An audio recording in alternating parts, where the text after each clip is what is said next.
Capital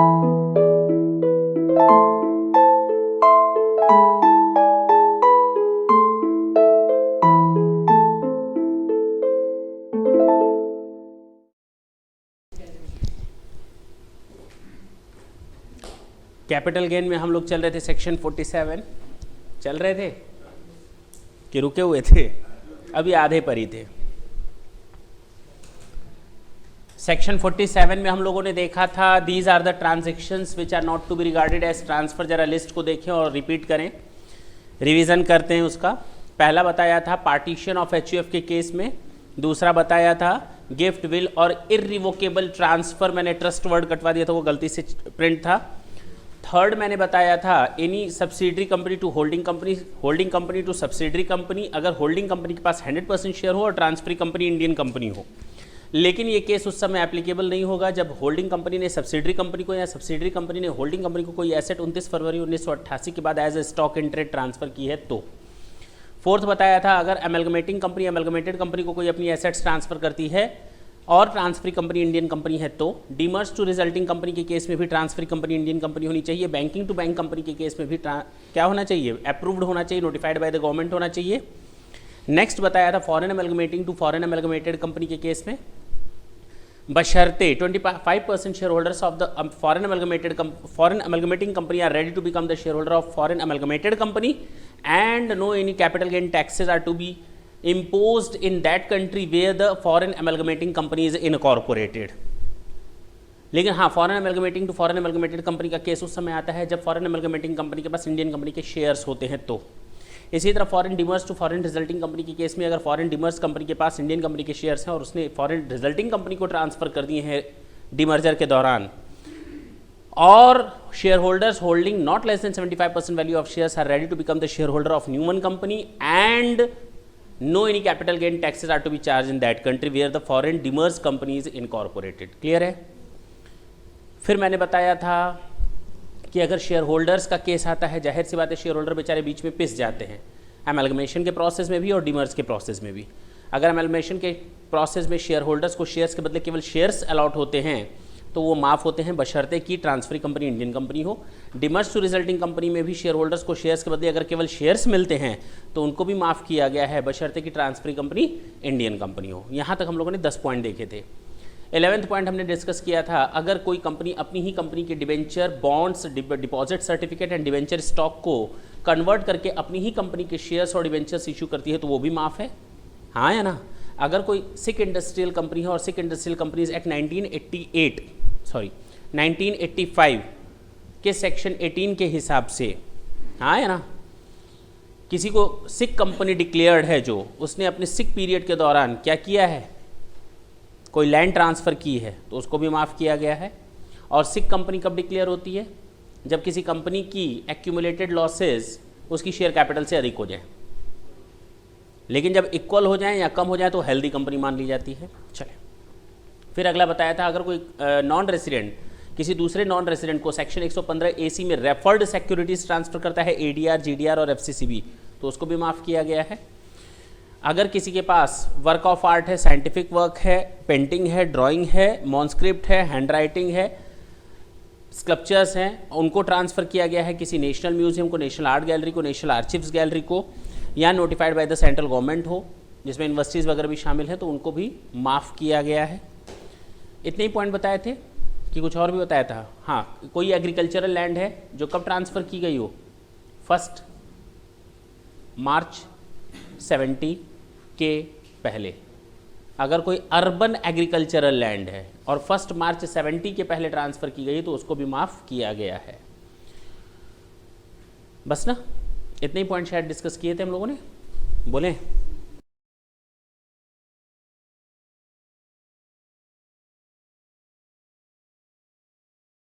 आगे बढ़ें।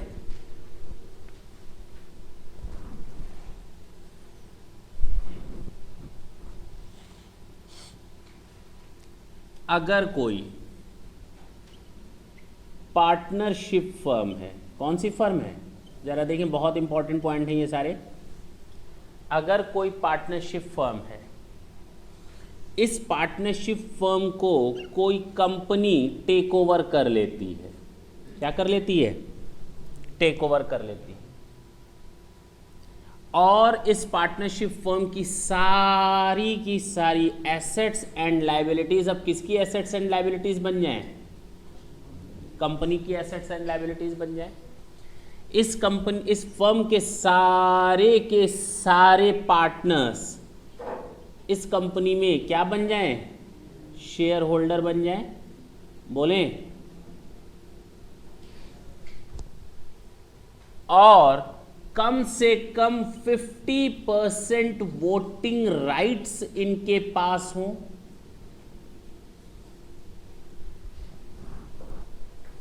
कम से कम 50% वोटिंग राइट का मतलब we are just talking about equity shares. बोलो, इस कंपनी के कम से कम 50% वोटिंग राइट्स इनके पास और इनको इन्होंने कम से कम 5 साल तक होल्ड किया हो, तो ये ट्रांजैक्शन माफ है। आज माफ हो जाएगा, लेकिन अगर बेटा बीच में 5 साल के अंदर बेच दिया, लॉक इन पीरियड के अंदर बेच दिया, इसको हम कहते हैं लॉक इन पीरियड। क्या बोलते हैं? अगर इन 5 सालों के अंदर इन शेयर्स को इन लोगों ने सेल कर दिया तो जो कॉन्सिक्वेंसेस होंगे बाद में स्टडी की जाएगी कि कैसे हम लोग वापस कैपिटल गेन जो माफ किया गया था दोबारा टैक्स लगाएंगे, वो बात की बात है। फिलहाल हम यहाँ ये जानते हैं कि अगर कोई पार्टनरशिप फर्म कंसर्न है, अगर पार्टनरशिप फर्म को कोई कंपनी टेक ओवर करती है और उस टेक ओवर के दौरान सारी की सारी assets and liabilities partnership firm की अब कंपनी में कन्वर्ट हो जाए, चली जाए। दूसरा, सारे के सारे पार्टनर्स अब कंपनी में बन जाएं क्या? शेयर होल्डर, और कम से कम 50% वोटिंग राइट्स अपने पास होल्ड किए हों, कम से कम कितने सालों तक? 5 सालों तक। और जो ये वोटिंग राइट इन लोगों ने आपस में डिस्ट्रीब्यूट किया है ना, in ratio of capital account, किस रेशियो में? As on the date of take over. जो टेक ओवर की डेट है, जिस डेट को कंपनी इसको खरीद रही है, उस दिन पार्टनर्स का जो पार्टनरशिप फर्म में कैपिटल का बैलेंस होगा, उसी बैलेंस के रेशियो में इन लोगों ने इस वोटिंग राइट्स को आपस में क्या किया हो? बांट रखा हो। ठीक है ना? तो ये ट्रांजैक्शन माफ है। क्या है ये ट्रांजैक्शन? इस पार्टनरशिप फर्म को 1 रुपए भी टैक्स देने की जरूरत नहीं है कैपिटल गेन की।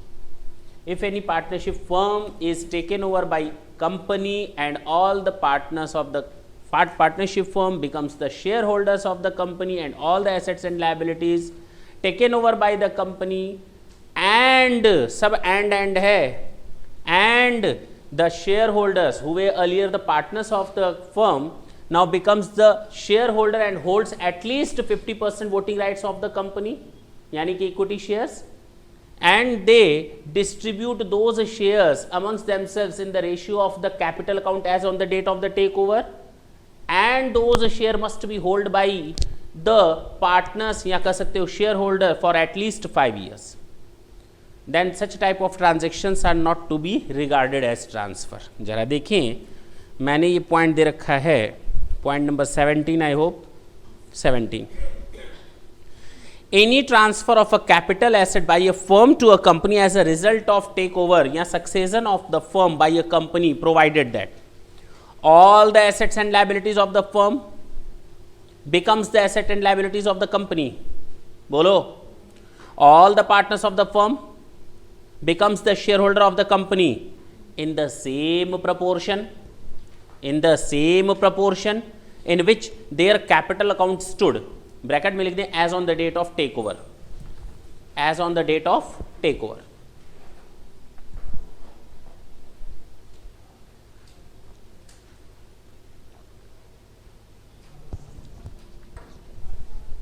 और the partners of the firm do not receive any consideration other than by way of allotment of shares in the company, that's it. उनको शेयर के अलावा कुछ भी नहीं मिलना चाहिए, शेयर ही मिलेगा। पार्टनरशिप फर्म में जो पार्टनर्स थे अब वहां जाएंगे तो उनको कंसिडरेशन के बदले क्या मिलेगा? Shares. The aggregate of the share holding in the company of the partners of the firm is not less than 50% of the total voting power in the company and their share holding continues to be as such for a period of 5 years from the date of the succession. Underline कर लें, from the date of the succession से 5 साल count किया जाएगा। Year से count नहीं होगा, date of succession से 5 साल काउंट किया जाएगा। डेट को अंडरलाइन कर लें, सर्किल बना लें, हाईलाइट कर दें। क्लियर हुआ? इसमें कोई doubt?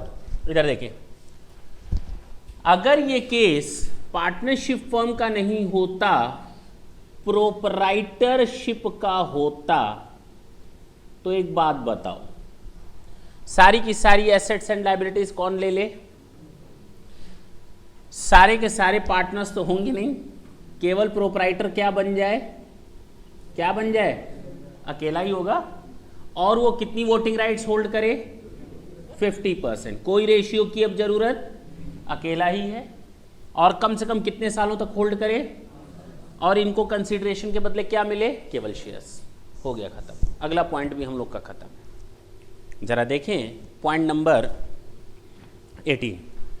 If a sole proprietor concern is succeeded by a company in the business carried on by it, as a result of which the sole proprietorship concern sells or otherwise transfer any capital asset or intangible asset to the company, provided that all the asset and liabilities of the proprietorship concern becomes the asset and liabilities of the company, or the shareholding of the sole proprietor in the company is not less than 50% of the total voting power and should be maintained for a minimum period of 5 years from the date of succession. Underline कर लें date को. The sole proprietor doesn't receive any consideration or benefit in any manner other than by way of allotment of shares in the company. That's it.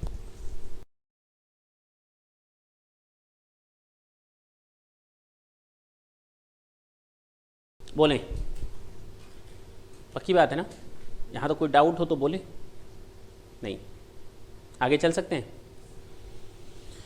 The most important point is point number 19 of the assignment.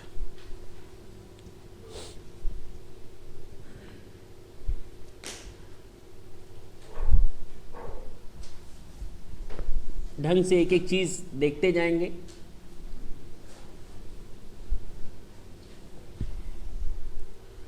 Any transfer of a capital asset और intangible asset, ठीक है, नहीं भी बोले होते तो भी हम इंटेंजिबल एसेट को कैपिटल एसेट ही मानते हैं। बाय अ प्राइवेट कंपनी और अनलिस्टेड पब्लिक कंपनी, अच्छा, to a limited liability partnership. ढंग से देखें, अब उल्टी गंगा बह रही है।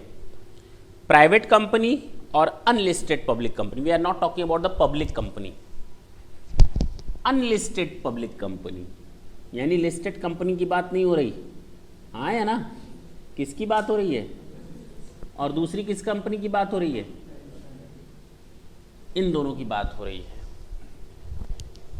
ठीक, कहीं ब्रैकेट पे लिख दें, not listed company and not listed company and not listed, और लिस्टेड होगी तो पब्लिक होगी।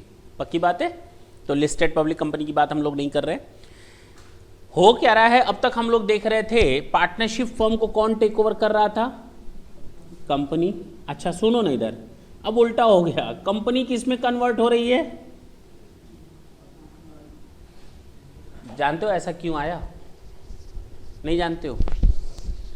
होता क्या था कि पहले पार्टनरशिप फर्म की अनलिमिटेड लायबिलिटी होती थी। क्या होती थी? अनलिमिटेड लायबिलिटी होती थी। हम 4 पार्टनर हैं, ये 3 और 1 मैंने कुछ गलत काम किया पार्टनरशिप में, जेल में ये लोग जाएंगे, जो पकड़ में आ गया।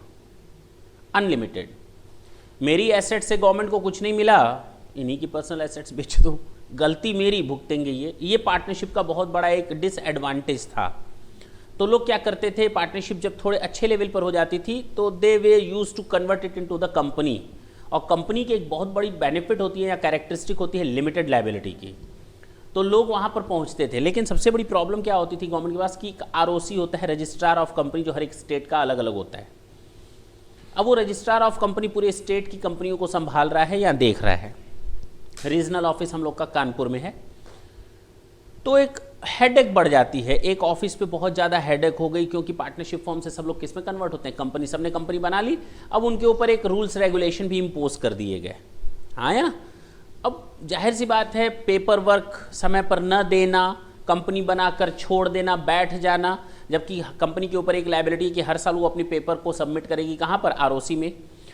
हर एक कंपनी को CS रखना है पर्टिकुलर टर्नओवर के ऊपर, शेयर कैपिटल के ऊपर। हर एक कंपनी को पेपर फॉर्मेलिटीज़ पूरी करनी है, टैक्स ऑडिट होना ही होना है। तो लोग क्या करते थे, कंपनी तो फॉर्मेट करवा लेते थे लेकिन आगे का एग्जीक्यूशन बिल्कुल छोड़ देते थे। ना तो वो टैक्स ऑडिट करवाते थे, ना तो वो ROC में कोई पेपर दाखिल करते थे, ना तो कोई और काम करते थे। 4 साल 5 साल कंपनी 10 साल ऐसे पड़ी रहती थी और मैक्सिमम कंपनियों का यही हाल होता था और डिफंक्ट कंपनी मान ली जाती थी, जिसको कहा जाता है निष्क्रिय कंपनियां। तो फिर रजिस्ट्रार ऑफ कंपनीज को एक स्टेप उठाना पड़ता था, ऐसी कंपनियों को ख़त्म करना पड़ता था। हाँ या ना। तो बहुत ज़्यादा लीगल फॉर्मेलिटीज़ होने के कारण गवर्नमेंट ने भी सोचा क्यों ना हम लोग एक काम करते हैं, अनलिमिटेड लायबिलिटी पार्टनरशिप फर्म को हम लोग एक नया स्टेप उठा करके कवर करते हैं। अब उसको हम लोग एक और स्टेप आगे ले जाएंगे, लिमिटेड लायबिलिटी पार्टनरशिप फर्म, जो एक बहुत बड़ा क्राइटेरिया था। वहाँ पर लोग जिसके कारण भागते थे आगे बढ़ने के लिए, क्यों ना उनको वहीं स्टॉप कर दिया जाए और कंपनियों की संख्या क्यों ना कम कर दी जाए। क्या ज़रूरत है इतनी इतनी ज़्यादा संख्या में, क्वांटिटी में कंपनियों को होल्ड करना। तो उन लोगों ने लिमिटेड लायबिलिटी पार्टनरशिप फर्म का एक कंसेप्ट लाया और ये भी कहा कि जो कंपनियां छोटे लेवल पर हैं, जाहिर सी बात है छोटे लेवल पर होंगी, उनको एक प्रमोट किया गया कि आप वापस किस में चले जाओ, पार्टनरशिप फर्म में चले जाओ, वहाँ से ख़त्म करो हिसाब किताब। तो आप अपने फर्म को, अपनी कंपनी को आप कन्वर्ट करवा सकते हैं, किस में कन्वर्ट करवा सकते हैं, पार्टनरशिप फर्म में। कौन सी partnership firm? Limited liability partnership firm में कन्वर्ट करवा सकते हैं। जिस बेनिफिट को लेने के लिए आप वहाँ गए थे, अब वापस आपको ये बेनिफिट किस में मिल जाएगा? फर्म में मिल जाएगा। तो देखिए यहाँ पर उल्टी गंगा बह रही है।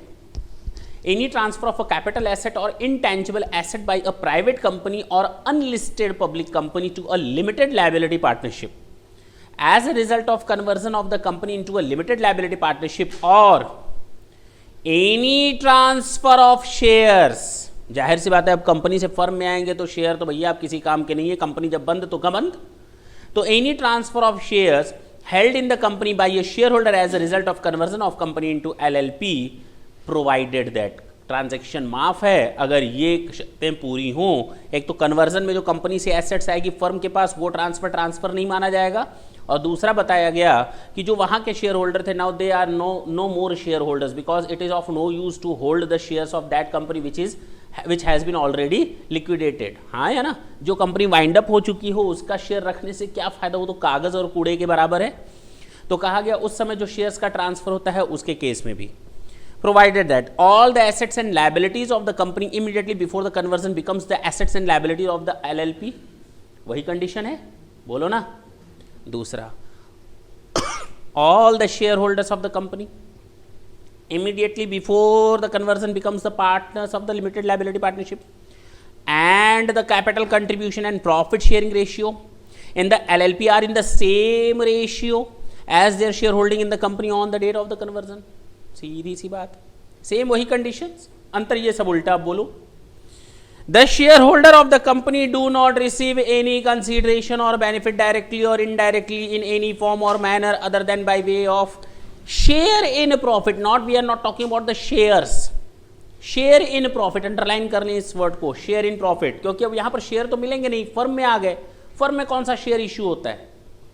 तो यहां पर प्रॉफिट में शेयर का परसेंटेज आपको जो मिलेगा उसकी बात कर रहे हैं। जितना परसेंटेज आपका वहां पर था, वहां पर शेयर होल्डिंग थी, अब उसको हम यहां क्या मान लेंगे? कैपिटल मान लेंगे। शेयर कैपिटल को कैपिटल में कन्वर्ट कर देंगे and capital contribution in the limited liability partnership, उसी मैनर में, उसी फॉर्म में, उसी रेशियो में, उसी परसेंटेज में। क्लियर हुआ? The aggregate of the profit sharing ratio of the shareholders of the company in the limited liability partnership shall not be less than 50% at any time during the period of 5 years from the date of the conversion। अब उनको ये कम से कम 50% का profit sharing ratio तो अपने पास रखना ही पड़ेगा। जो अब पार्टनर बन गए हैं उनको कम से कम कितना प्रॉफिट शेयरिंग रेशियो में हिस्सा रखना पड़ेगा? कम से कम 50% तक। कितने सालों तक ये मेंटेन होगा? सेम वही चीज़ 5 सालों तक मेंटेन होगा। द टोटल सेल, सबसे इंपॉर्टेंट पॉइंट है जो अभी तक नहीं था किसी में। द टोटल सेल, टर्नओवर और gross receipt in the business of the company in any of the 3 previous year precedings the previous year in which the conversion takes place doesn't exceeds 60 lakhs। अगर हम बात करें previous year 13-14 की, किसकी? तो इसके 3 साल पहले की बात करते हैं, बोलो ना। किसी भी एक साल में सेल जो होगी वो 60 लाख से प्लस नहीं होगी, तो ही ये रूल भी लगेगा। ठीक है ना? द टोटल सेल, टर्नओवर और gross receipt in business of the company in any of the 3 previous preceding the previous year in which the conversion takes place doesn't exceed 60 lakhs rupees and no amount is paid either directly or indirectly to any partner out of the balance of accumulated profit standing in the accounts of the company on the date of conversion or for a period of 3 years from the date of the conversion. 3 सालों तक company के accumulated profits को share holders में नहीं बांटना. Share holder means now the share holders becomes the partner. हाँ है ना. उन पार्टनर्स में 3 सालों तक उन एक्यूमुलेटेड प्रॉफिट्स को नहीं डिस्ट्रीब्यूट करना है. भाई प्रॉफिट शेयरिंग रेशियो 5 साल के लिए लॉक इन पीरियड हो गया और जो कंपनी के प्रॉफिट्स थे उनको भी आपको एज सच मेंटेन करना है. Those profit can not be distributed amongst the partners of the firm.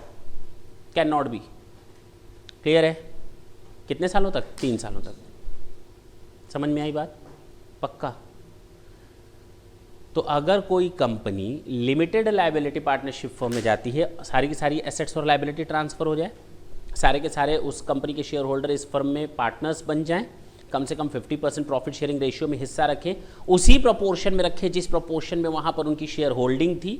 हाँ, 5 सालों तक ये प्रॉफिट शेयरिंग रेशियो चेंज नहीं होगा. हाँ, जो वो कंपनी अब पार्टनरशिप फर्म में कन्वर्ट हो रही है उसकी पिछले 3 सालों में किसी भी साल में 60 लाख रुपए से अधिक की सेल नहीं थी, ग्रॉस रिसीट नहीं थी, और लास्ट की जो प्रॉफिट यानी एक्यूमुलेटेड प्रॉफिट था उस कंपनी में वो 3 सालों तक फर्म में मेंटेन रखना है. उसको हम आपस में बांटना नहीं है किसी भी शेयर होल्डर को या सबको. क्लियर हुआ? हाँ बोले. जो कंपनी का प्रॉफिट शो हो रहा था एक्यूमुलेटेड उसको यहाँ के रिजर्व में ले आओ, पार्टनरशिप फर्म के रिजर्व में मेंटेन रखो. accumulated profit of the company must be maintained in the partnership firm's account for more 3 years. Clear है? फिर पढ़ देते हैं इस लाइन को. No amount is paid either directly or indirectly to any partner out of the balance of accumulated profit standing in the accounts of the company on the date of conversion for a period of 3 years from the date of conversion. हम केवल यहाँ date की बात कर रहे हैं. ठीक है ना. आपका सेक्शन 47 इज ओवर. समझ में आई बात? क्लियर है? आगे बढ़े. आज बोले.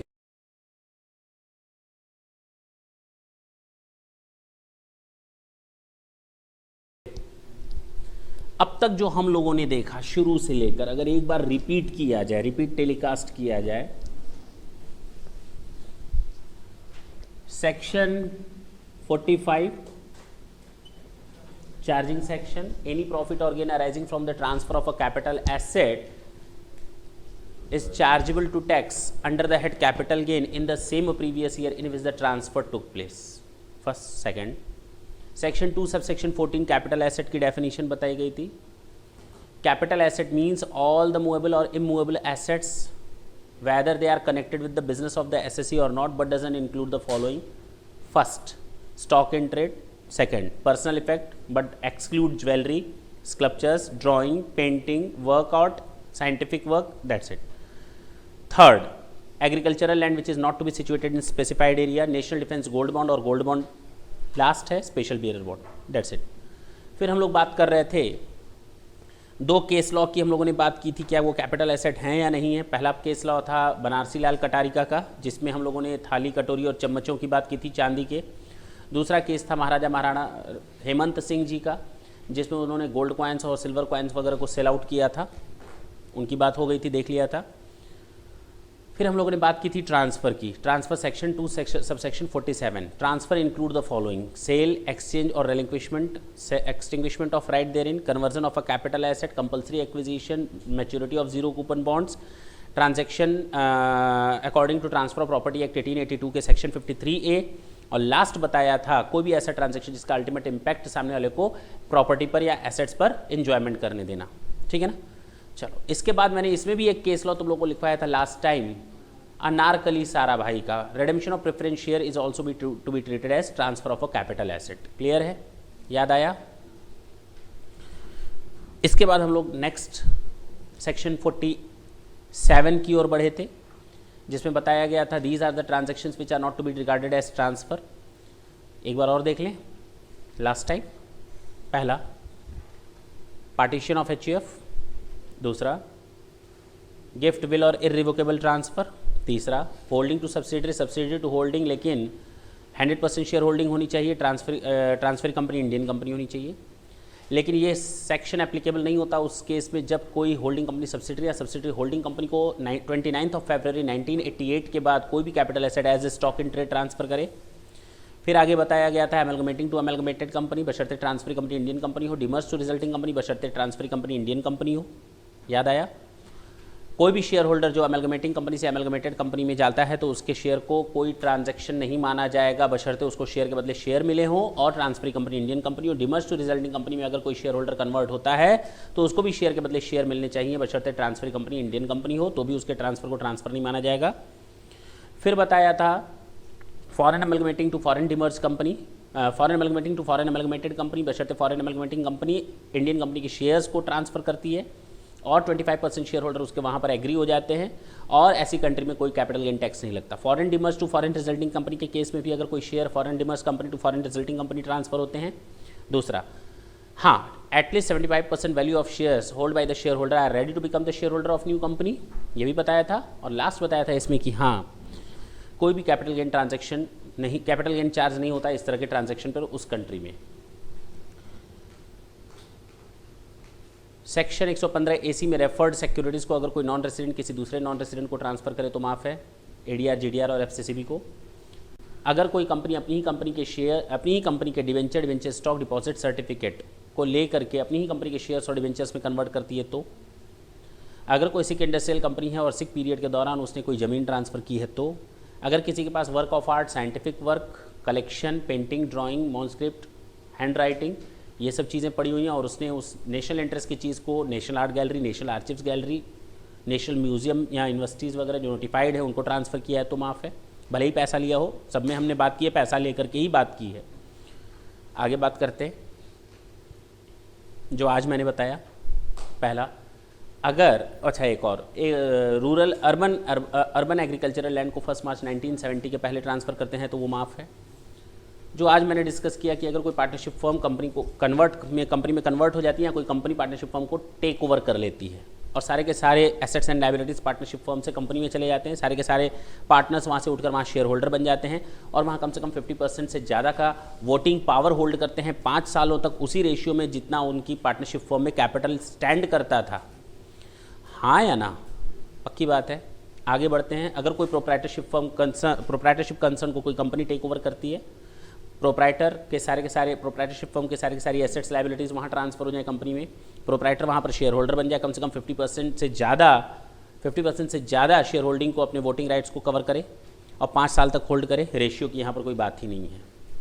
नेक्स्ट बताया था, अगर कोई कंपनी चाहे वो अनलिस्टेड पब्लिक कंपनी हो या प्राइवेट कंपनी हो अपने आप को कन्वर्ट कर देती है लिमिटेड लायबिलिटी पार्टनरशिप फर्म में, सारे के सारे वहाँ से एसेट्स और लायबिलिटीज़ यहाँ पर फर्म में आ जाएँ, सारे के सारे शेयर होल्डर वहाँ से उठ करके यहाँ पार्टनर बन जाएं, कम से कम 50% प्रॉफिट शेयरिंग रेशियो पर होल्ड रखें और उसी रेशियो में होल्ड रखें जितना यहाँ पर इनका शेयर होल्डिंग था।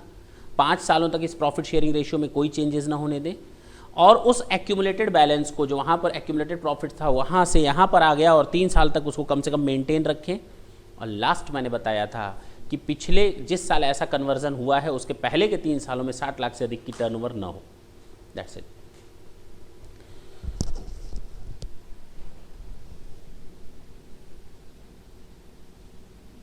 ये भी मैंने डिस्कस करवा दिया था थोड़ा बहुत, ज़्यादा नहीं। आज हम लोग डिटेल में अब इसकी बात करेंगे, डिटेल में डिस्कस करेंगे सेक्शन 48 की।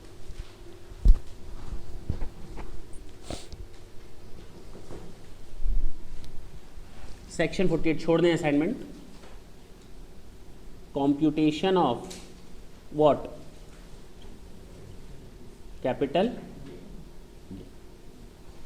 ये मैंने ऑलरेडी डिस्कस कर रखा है, सुन ले क्या था। फुल वैल्यू ऑफ कंसीडरेशन याद आ गया होगा, माइनस कॉस्ट ऑफ एक्विजिशन याद आ गया होगा, माइनस कॉस्ट ऑफ इंप्रूवमेंट याद आ गया होगा, और लास्ट एक्सपेंसेस होली और exclusively in connection with such transfer. मैंने ये भी बताया था, ये पूरा सेंटेंस हमको दिमाग में रखना है। किताबों ने लिखा हुआ है सेलिंग एक्सपेंसेस, ट्रांसफ़र एक्सपेंसेस, लेकिन हमको इस तरह से वर्ड नहीं यूज़ करने। एग्ज़ाम में अगर एक नंबर और चाहिए बैठे बैठे बिना किसी एफर्ट के, टीचर आपको 5 में से 4 देता सही पर, लेकिन गलत पर भी 5 से 4 पा सकते हो। क्यों ना सही करके 5 में 5 पाया जाए। केवल इस सेंटेंस को लिख करके अगर हमको 5 में 5 मिल जाता है, क्या प्रॉब्लम है? टीचर देखकर खुश हो जाएगा और बाकियों के नंबर काटेगा। ठीक है ना। माइनस ये क्या आ गया? Capital gain. यहां तक कोई प्रॉब्लम हो तो बोलो। क्लियर है? मैंने बताया था कैपिटल गेन या तो शॉर्ट टर्म हो सकता है या तो लॉन्ग टर्म हो सकता है। अगर asset short term capital asset है तो इस पर जो गेन होगा वो शॉर्ट टर्म कैपिटल गेन कहलाएगा। अगर एसेट्स का nature long term capital assets का है तो लॉन्ग टर्म कैपिटल गेन कहलाएगा। तो सर आप हमें पहले ये बताओ कि शॉर्ट टर्म कैपिटल एसेट होता क्या है। इसके बारे में हमने डेफिनेशन ऑलरेडी दे रखी है, तुम लोग को याद भी होगा, सेक्शन 242A। ये किसको डिफाइन करता है? शॉर्ट टर्म कैपिटल एसेट को डिफाइन करता है। याद आया? क्या बताया था? Short term capital asset means the capital asset of which the holding period is not in excess of 36 month just before the date of the transfer. ये भी वर्ड बताया था, just before the date of transfer का मतलब क्या होता है। अगर कोई एसेट्स मैंने 15 जनवरी 2012 को खरीदी और मैंने सेल की है 18 जनवरी 2015 को, तो होल्डिंग पीरियड बता सकते हो? पीरियड ऑफ होल्डिंग क्या होगी?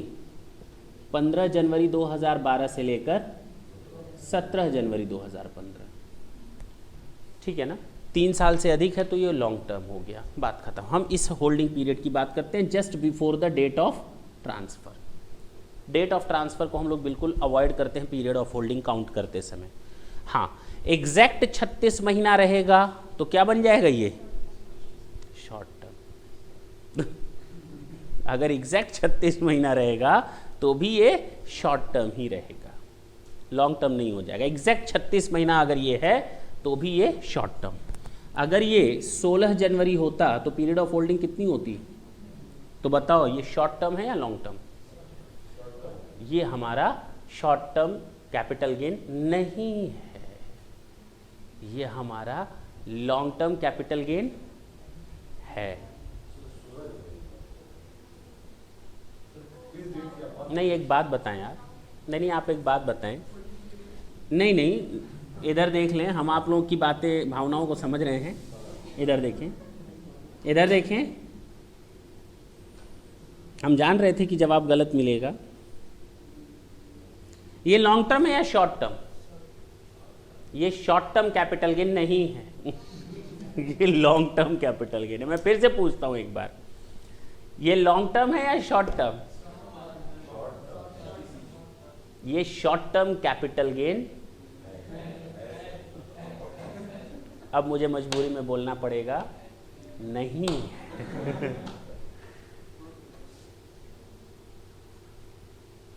चलो एक बार और चांस दे देते हैं।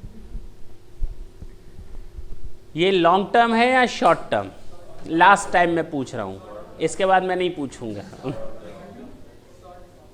ये लॉन्ग टर्म कैपिटल गेन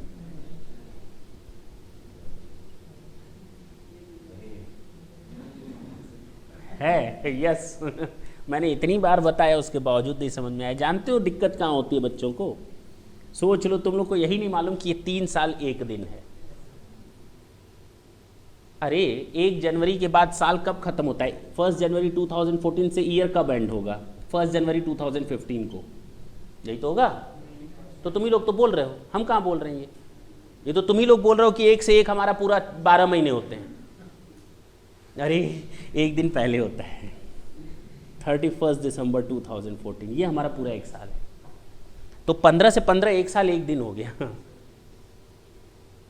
क्या हाँ, तो बताइए ना, वही तो मैं बता रहा हूँ आपको तब से। अब समझ में आया, ये लॉन्ग टर्म है। महीना कब खत्म होगा? 1 जनवरी 2012 से महीना कब खत्म होगा? 1 फरवरी 2012। ये कौन सी बात होती है? ये तो तुम लोग का सिस्टम है। मेरा सिस्टम है महीना खत्म होता है 31 जनवरी 2012। ठीक है ना? एक दिन जस्ट पहले। बोलो।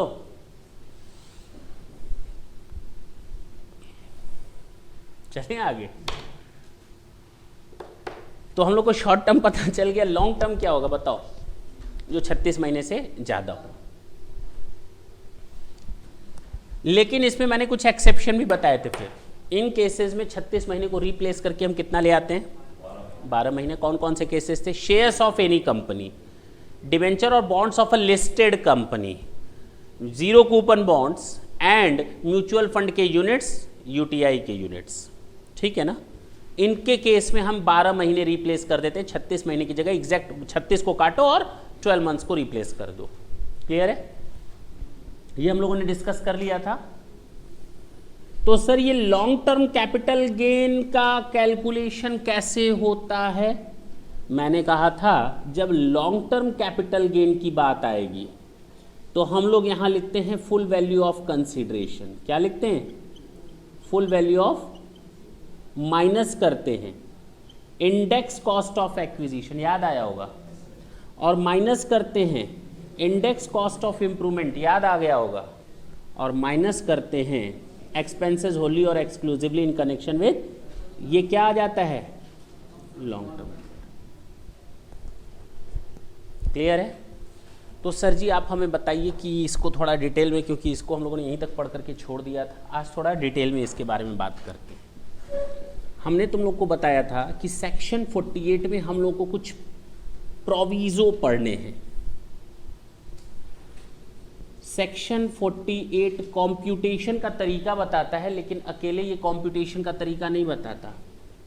फर्स्ट प्रोविजो टू सेक्शन 48 पहले हम लोग डिस्कस करेंगे। आज हम लोग 48 को पूरा कवर करते हैं। First proviso to section 48, the most important point. आज तक तुम लोग के एग्जाम में इस तरह का क्वेश्चन नहीं आया है। टीचर को अगर फेल करना होगा बच्चे को कैपिटल गेन में, तो ये पॉइंट उठाकर दे सकता है आराम से। ढंग से कहानी सुनेंगे। अगर कोई नॉन रेसिडेंट, किसकी बात कर रहा हूं, ने फॉरेन करेंसी में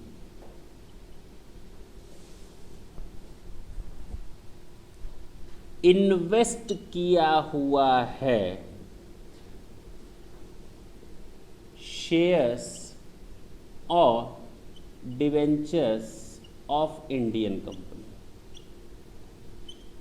अगर किसी नॉन रेसिडेंट ने, हम किसकी बात कर रहे हैं? एनआरआई की। किसकी बात कर रहे हैं? फुल फॉर्म क्या होता है एनआरआई की? दिमाग से निकाल दें, कहीं पूरे इनकम टैक्स में इसका वर्ड जल्दी यूज नहीं होता। हम यहाँ केवल नॉन रेसिडेंट की बात कर रहे हैं। नॉन रेसिडेंट इंडियन भी हो सकता है और आउटसाइड इंडिया का भी कोई बंदा, दूसरे देश का भी सिटीजन नॉन रेसिडेंट हो सकता है। हम यहाँ एनआरआई की बात नहीं कर रहे, हम एनआर की बात कर रहे हैं। तो अगर किसी नॉन रेसिडेंट ने इंडियन कंपनी के शेयर्स या डिवेंचर्स खरीदे हैं, किसमें? फॉरेन करेंसी में।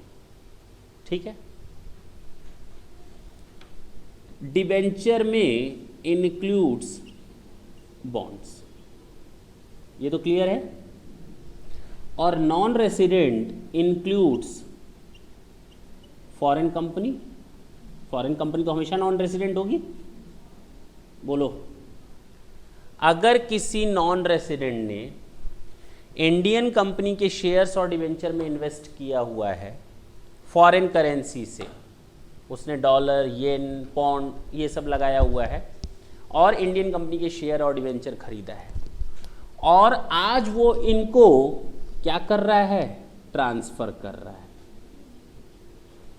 क्या कर रहा है? ट्रांसफर कर रहा है। जब वो इनको ट्रांसफर करेगा तो क्या अराइज होगा? कैपिटल गेन अराइज होगा। और जानते हो इस कैपिटल गेन का कैलकुलेशन कैसे करना है? या तो ये capital gain long term capital gain होगा या ये शॉर्ट टर्म कैपिटल गेन होगा। इन दोनों केसेस में तरीका देखें, फुल वैल्यू ऑफ कंसिडरेशन,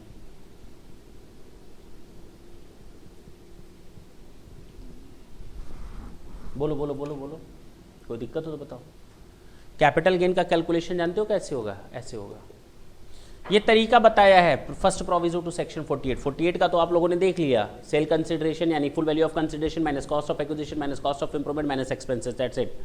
लेकिन इसका एक नया तरीका बताया है फर्स्ट प्रोविजो ने कि अगर किसी नॉन रेसिडेंट ने फॉरेन करेंसी में इन्वेस्टमेंट कर रखा है इंडियन कंपनी के शेयर्स और डिवेंचर्स में, जिसमें बॉन्ड शामिल है और फॉरेन कंपनी भी शामिल है, तो अगर वो इन शेयर्स और डिवेंचर्स को ट्रांसफर करते हैं तो कैपिटल गेन चाहे लॉन्ग टर्म हो चाहे शॉर्ट टर्म हो इस तरह से कैलकुलेट होगा।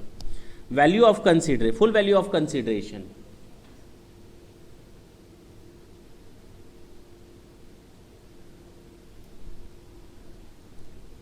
convert it into foreign currency।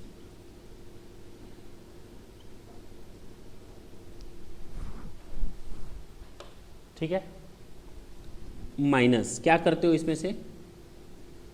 Cost of, इसको भी हम क्या करेंगे? फॉरेन करेंसी में कन्वर्ट करके माइनस करेंगे। कॉस्ट ऑफ इंप्रूवमेंट क्या करेंगे? बोलोगे ना? बिल्कुल नहीं करेंगे। शेयर्स में कौन सा इंप्रूवमेंट होता है भाई? बिल्डिंग बना रहे हो, बिल्डिंग में इंप्रूवमेंट होता है, फर्नीचर में इंप्रूवमेंट हो सकता है। ये शेयर्स में कौन सा इंप्रूवमेंट होता है? ये कागज़ इतना खींच करके बड़ा कर दोगे? पॉसिबल नहीं है। शेयर्स और डिवेंचर्स में कोई इंप्रूवमेंट नहीं होता। माइनस एक्सपेंसेस होली और exclusively in connection with such transfer, क्या करेंगे? कन्वर्ट कर देंगे किस में? Foreign currency. इसमें से ये लेस करने के बाद जो आएगा उसको क्या कहेंगे? Capital gain. किस में आएगा ये? फॉरेन करेंसी में दिखेगा। और इंडिया में टैक्स तो हम लोग फॉरेन करेंसी में ही पेमेंट करते हैं, क्यों? डर इंडियन करेंसी में। तो इसको फिर कन्वर्ट करना पड़ेगा किस में? इसको हम रिकन्वर्ट करेंगे इंडियन करेंसी। बोलो, और उस पर टैक्स दे देंगे। ये तरीका है। सर अगर लॉन्ग टर्म हो तो इंडेक्स कॉस्ट ऑफ एक्विजिशन होगा या नहीं? नहीं होगा। इसने यही तरीका ही बताया हुआ है, कोई इंडेक्सेशन वगैरह नहीं, बिल्कुल प्लेन, चाहे लॉन्ग टर्म हो चाहे शॉर्ट टर्म। मैंने कहा दोनों केसेस में ये अब जो बन सकता है लॉन्ग टर्म भी बन सकता है और शॉर्ट टर्म भी बन सकता है, कुछ भी हो, सेम यही तरीका है, कोई इंडेक्सेशन नहीं है। चलें आगे। सर कन्वर्ट कैसे करेंगे हम लोग फॉरेन करेंसी में? प्रॉब्लम आई?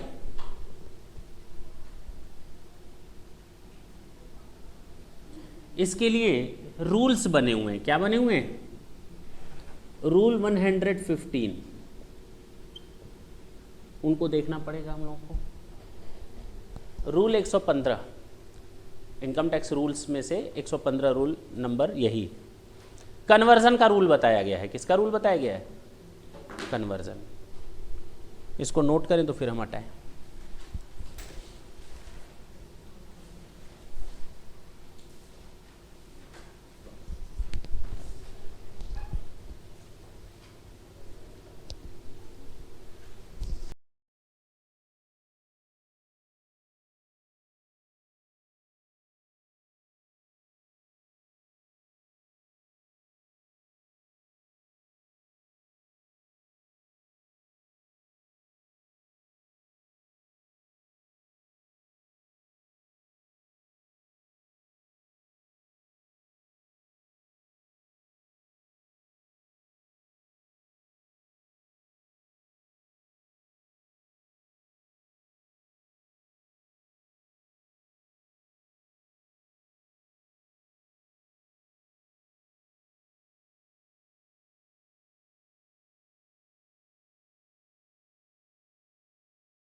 Conversion rules.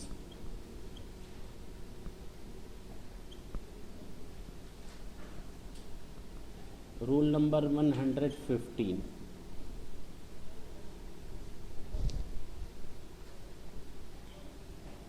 देखें इधर, जब आप बैंक के पास जाते हैं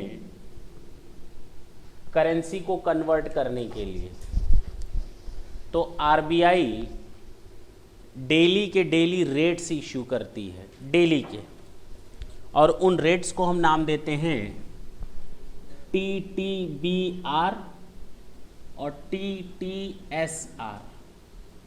ठीक है, फुल फॉर्म है टेलीग्राफिक ट्रांसफर बाइंग रेट, और ये कहलाता है टेलीग्राफिक ट्रांसफर, तुम लोग को कैसे मालूम, तुम लोग तो बड़े तेज आदमी हो, सेलिंग रेट।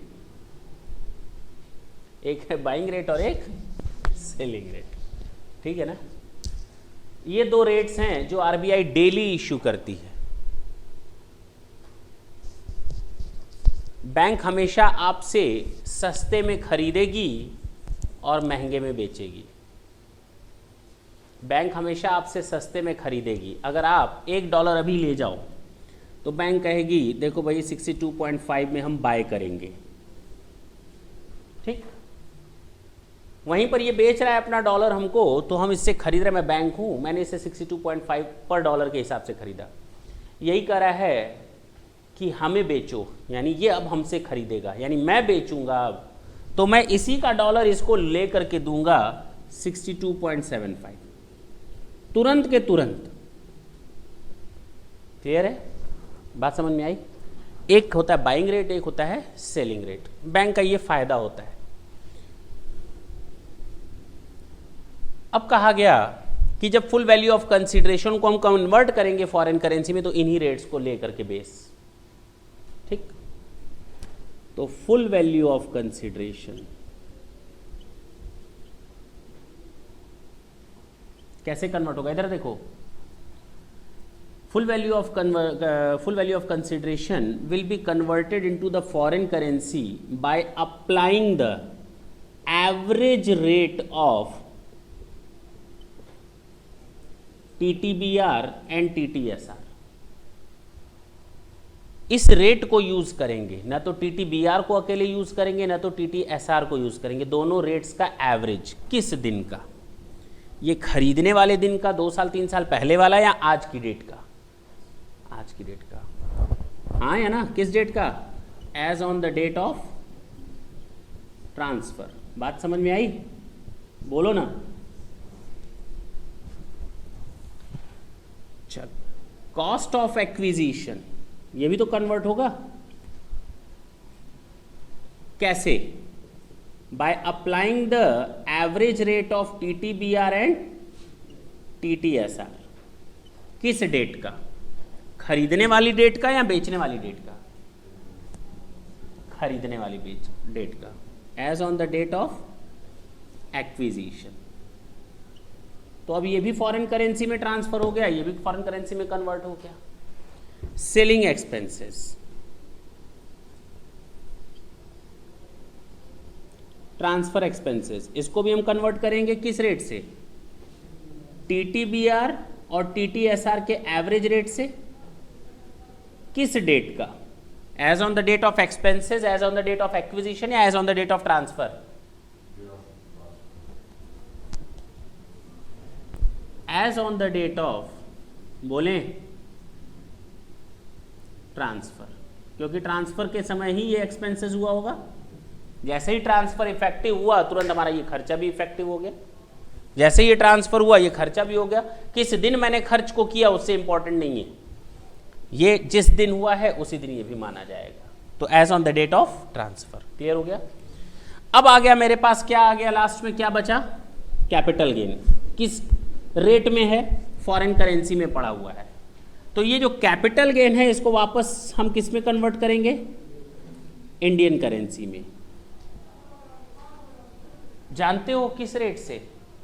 केवल TTBR से, इसको यूज कर लो, एवरेज नहीं, बाय अप्लाइंग द TTBR। किस डेट का?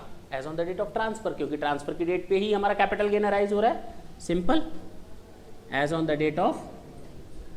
This is the way to convert your Indian currency into foreign currency, and again foreign currency into Indian currency. अब जो इससे आएगा इंडियन कैपिटल गेन बन जाएगा, उस पर आप टैक्स दे दो। नोट करो, तो फिर एक क्वेश्चन सॉल्व करते हैं छोटा सा।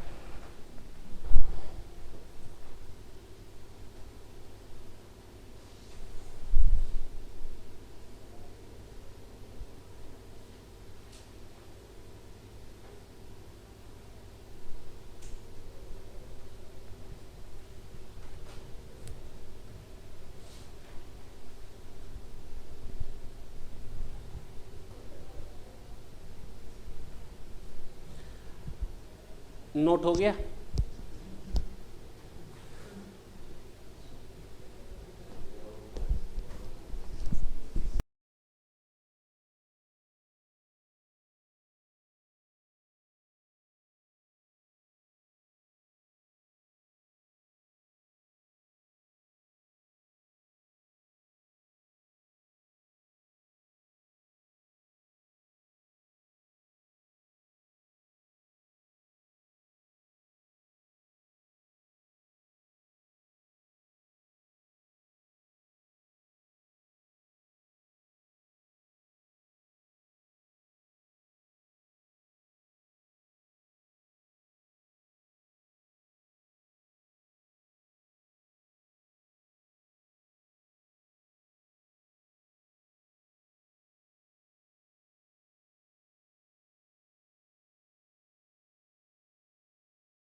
हम अब बात करेंगे एक क्वेश्चन की जो फर्स्ट प्रोविजो पर बेस्ड है।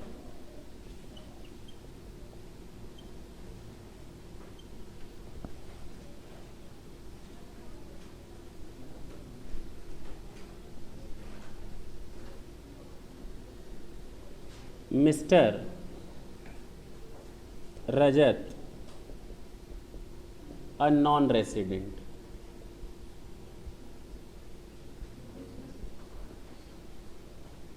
transfers its shares of Reliance Limited on 5th June 2013.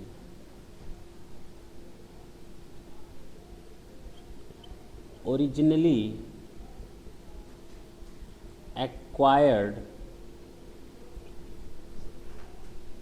in dollars, ठीक है। Cost of acquisition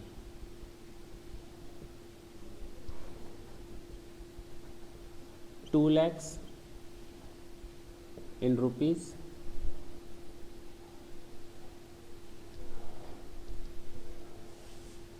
on 10th of January 2010.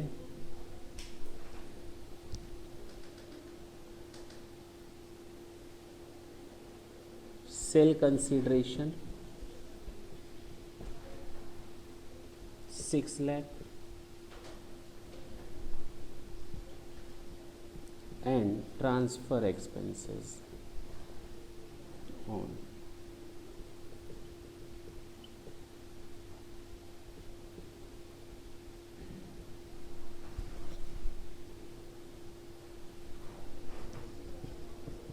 rates TTBR TTSR.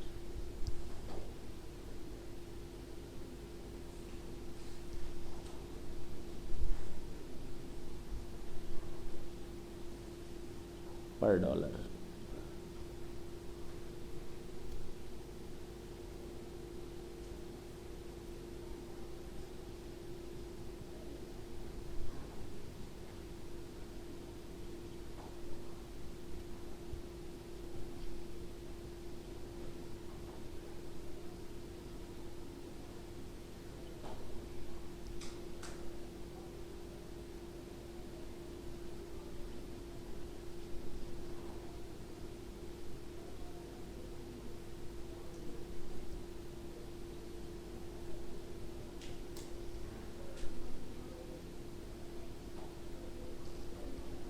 Compute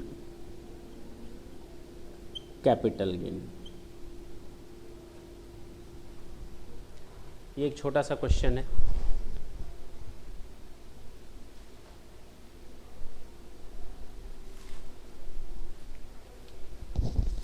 इधर देखें सॉल्यूशन, छोड़ दें इसको। सॉल्यूशन इधर देखें, एसएससी कौन है? मिस्टर रजत। प्रीवियस ईयर क्या है? 13-14। असेसमेंट ईयर क्या है? 14-15। कैलकुलेट क्या कर रहे हो? Capital gain.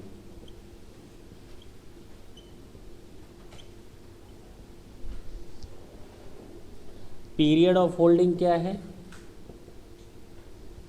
हमने खरीदा था 10 जनवरी 2010 को। डेट ऑफ ट्रांसफर तक क्या है? पीरियड ऑफ होल्डिंग बता सकते हो? 4-6-13, एक दिन पहले तक। बताइए लॉन्ग टर्म है या शॉर्ट टर्म? 36 महीना नहीं देखना नया, 12 महीना देखना है। चलिए, फुल वैल्यू ऑफ कंसिडरेशन ढंग से देखें इधर।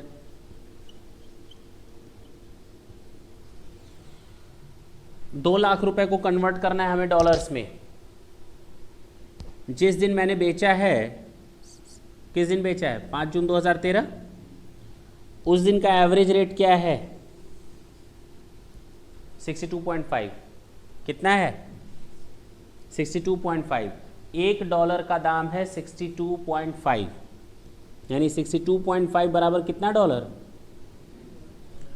तो ₹6,00,000 बराबर कितने डॉलर नहीं मिल जाएंगे? देखो इधर 1/62.5 इंटू 6 लाख। यही तो यूज किया फॉर्मूला तुम लोगों ने, बोलो। तो full value of consideration 6 lakh divided by average rate of 60 + 65 कितना आ गया?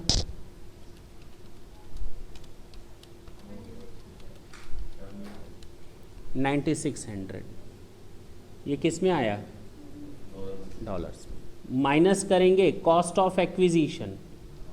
कॉस्ट ऑफ एक्विजिशन कितना था? 2,00,000 divided by average rate of TTBR TTSR as on the date of 10th January. बोलो। तो 50 + 55 divided by 2, average rate of TTBR TTSR।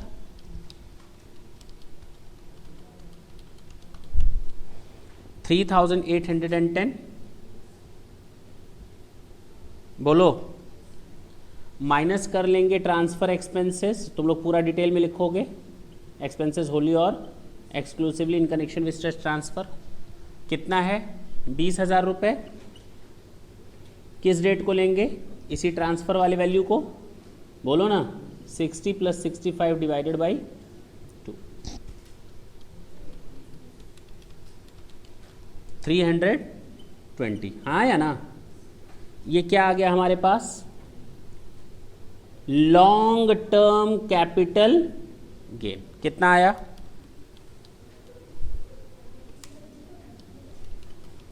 5470 dollars में। इसको हमें किस में कन्वर्ट करना है? रुपीज़ में। तो मैंने बताया था जब भी डॉलर्स को हम लोग रुपीज़ में कन्वर्ट करेंगे तो हम लोग TTBR को बेस लेंगे, as on the date of transfer. TTBR as on the date of transfer. तो 5 जून 2013 का 60 रुपये, यानी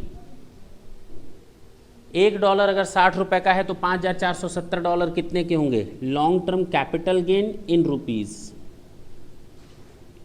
5470 इंटू 60 रुपीज़,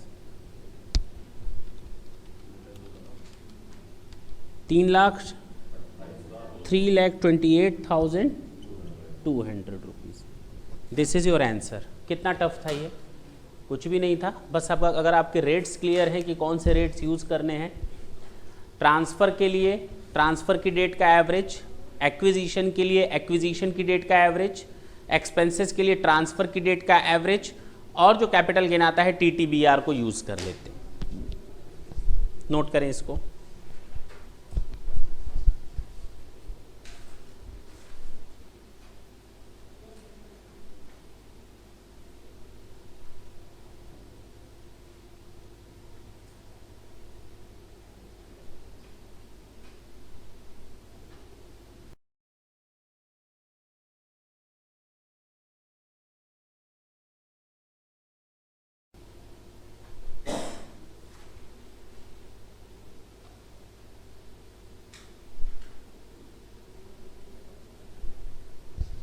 क्वेश्चन नोट हो गया था?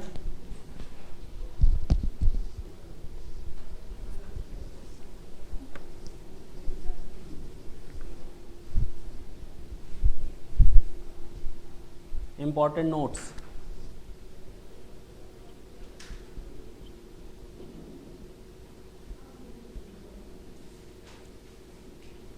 Non resident includes what? Foreign company. Debenture includes what? Bonds. अब एक इंपॉर्टेंट चीज और, this proviso does not apply in case of units of UTI और यूनिट्स ऑफ म्यूचुअल फंड, क्योंकि ये केवल डिवेंचर और बॉन्ड्स और शेयर पर अप्लाई होता है। क्लियर है?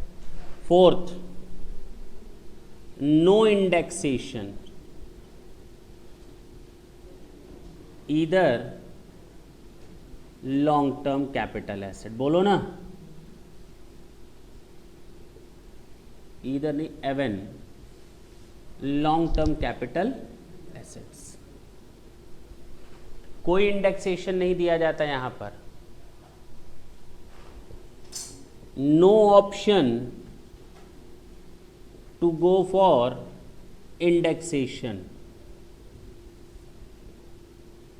means compulsorily to use first proviso if all conditions are met। पक्की बात है?